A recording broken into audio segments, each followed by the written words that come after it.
Hello, everybody, and welcome to another episode of the Mental Health Minute by Elite DNA. I'm Phil Cirrone, Chief Operating Officer at Elite DNA Therapy, with my colleague, Dr. Sharon Bloom, the Chief Clinical Officer. How are you, Dr. Bloom? Good morning. How are you, Phil? Very good, thanks. So as you know, June is Men's Health Month. So in today's show, we're going to focus on mental health and men. It's going to be a great show.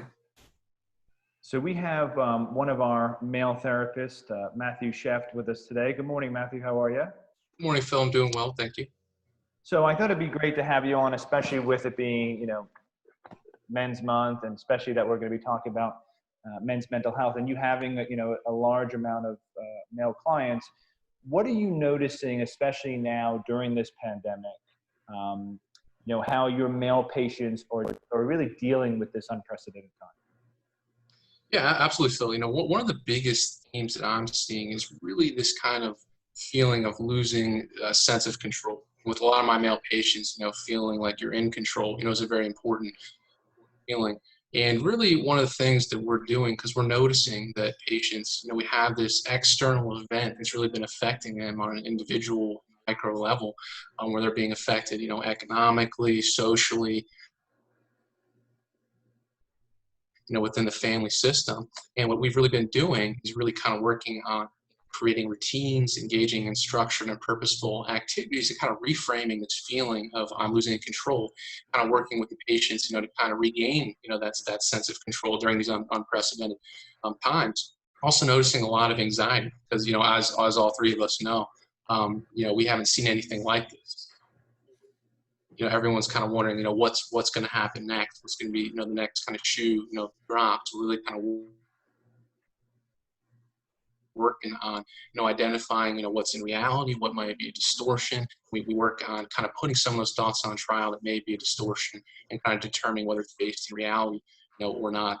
And another really, really big thing kind of is the expression of anger I'm seeing in a lot of my male patients. Anger kind of being that default emotion, that I'm seeing. So when I see that anger, I like to kind of view it as an onion. There's multiple layers. It's a multi-layered situation.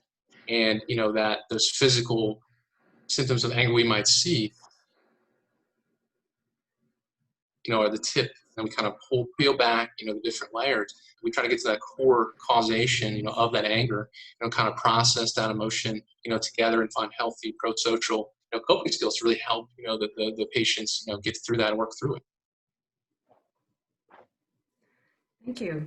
When you look at the statistics, it's really compelling. 6 million men are affected by depression every year. Think about all those that go undiagnosed. Men are more likely to report different symptoms: fatigue, irritability, loss of interest, as versus the more typical sadness or worthlessness. Suicide is a leading cause of death among males. More than 4 times as many men as women die by suicide in the US. Also, approximately 1 in 5 men develop an alcohol dependency in their lives. So mental health issues are so prevalent. Matthew, what are your insights? Why are men less likely to seek help? Well, first off, Dr. Bloom, I think there's this misconception of, what therapy, entails. A lot of times when my male patients, kind of come into the office for the first time, they think it's going to be more of a passive experience where, the therapist is going to kind of talk to them, kind of tell them, what to do. And as they engage throughout the therapeutic process, we kind of reframe that and they realize, well, wait a minute, it's actually a very collaborative, a collaborative, interactive approach. So I think when we kind of work on changing that, as we engage, it's interesting to kind of see the buy-in there. Like, oh, this is actually really, really helpful. And I enjoy that I'm a part of this, because I think kind of having a relationship of reciprocity, is important in some of my, male patients, where they want to seek a service, but they want to feel like they're also putting in, as well. So I think they really enjoy learning more about what the therapy process actually, entails. And another big thing is there's this basically multi-generational social construct, about men seeking help, where a lot of times men feel like, okay, if I seek help, I feel weak, or I feel like, what, I feel that I'm supposed to figure out how to do this on my own. So that's something that we really kind of work on together, and kind of, reframe those initial thoughts, that men feel, about seeking help. And there's one thing I really, really like to bring up is when I'm with my male patients, I really like to think about, okay, imagine yourself in a car, you're driving and that check engine light comes on, and I will kind of ask them, okay, what's your initial response to that check engine light coming on? And, a lot of the times, you know what, I'm going to get that looked at. I'm going to go to a mechanic. I don't want further structural damage to the car. I don't want to see that engine, damaged. I want to feel safe in my mode of transportation. We kind of flesh that out a bit. And then we bring up, okay, well, what if we're seeing symptoms, of depression or anxiety in our own check engine lights going on in our body? Why do we think that response, is different? And it really leads to an interesting conversation. And sometimes you'll see that light bulb, go off like, oh yeah, I didn't really see it that way. I didn't realize that I'm, putting more care into, my car than myself. So I think it's really interesting when we reframe as well. And sometimes another thing that I see is sometimes there are structural barriers to some patients feeling when they're seeking out care. I think one thing that's really, really impactful and meaningful about being a therapist at a company like Elite DNA, is our versatility. When we rolled out telehealth, how successful that's been, how it's increased access to care. We meet patients where they are and work with them. And I think that's really, really been helpful. And I have a lot of male patients who feel really, really comfortable, on telehealth. They're in the confines of, their own homes. I'm seeing, a lot of engagement. So I think that's been helpful. And again, at a company like Elite DNA, where we have that versatility, it's really been helpful kind of breaking down some of those perceived barriers to care and quality care. So, Matthew, you kind of mentioned a little bit earlier is and to put a word to it, the stigma, right? When we talk about men's mental health, there's that stigma.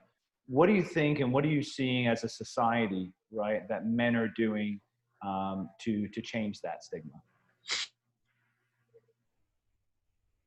Yeah, I think, Phil, one thing I think that's been really, really impactful is kind of this sea change, on the macro level, where we're seeing some figures in society that are kind of viewed as, the epitome of masculinity, and they're kind of coming forward about different mental health diagnoses, they've been afflicted with over the years. A couple that come to mind to me are Michael Phelps, the Olympic swimmer. He talked about, his bouts with depression. We have Kevin Love, the NBA basketball champion, who's come out about social anxiety. He's faced that since he was a teen. Dwayne "The Rock" Johnson talked about depression and anxiety. And I think the reason that's so important is because these are figures that, people really associate with masculinity. They're saying, well, wait a minute, people like that are coming forward. Maybe it's okay, if I do too, that mental health diagnosis isn't a defining characteristic. It may just be something I have right now, but it's not what defines me. I think seeing certain people in our society who have had, a certain level of success kind of come forward is really a motivating tool, to really come out and seek help. Absolutely. Well, I think you raised some excellent points. We want to help educate everyone that mental health struggles are not a lack of personal fortitude or a character flaw, and that it's okay to seek help. So reframing and breaking down the stigma can really, really help. I think educating people using your car analogy can be helpful, because the truth is that untreated mental health issues can lead to other ailments, physical ailments, especially if there is substance abuse. So using analogies that people can really relate to is an excellent technique. Perhaps encouraging men in particular to schedule with their PCPs as a less threatening place to start, and then getting a referral through there. But certainly education about addiction, about mental health issues is going to continue to be very, very important for our male population and for everybody. So thank you for your insights today. Oh, absolutely. Thank you guys both for having me. It's been an honor. Yeah, I appreciate your insight, Matthew. And for anybody who's interested in scheduling with Matthew, he does the virtual visits now, as he mentioned earlier, which has been a tremendous asset during, especially a time like this with COVID. And you can call us at 239-223-2751. You can also go on our website, and a cool feature of our website is as soon as you go on the website, it's a Be Seen Now function. And if you click that button, it will take you right to a virtual waiting room in which a care coordinator can help you, get started on services, see you for an intake appointment right away, and just get closer to getting started towards treatment, whatever that may be. So thank you, Matthew, again for your time. As always, Dr. Bloom, it's a pleasure. And everybody have a great day. Thank you. Bye-bye.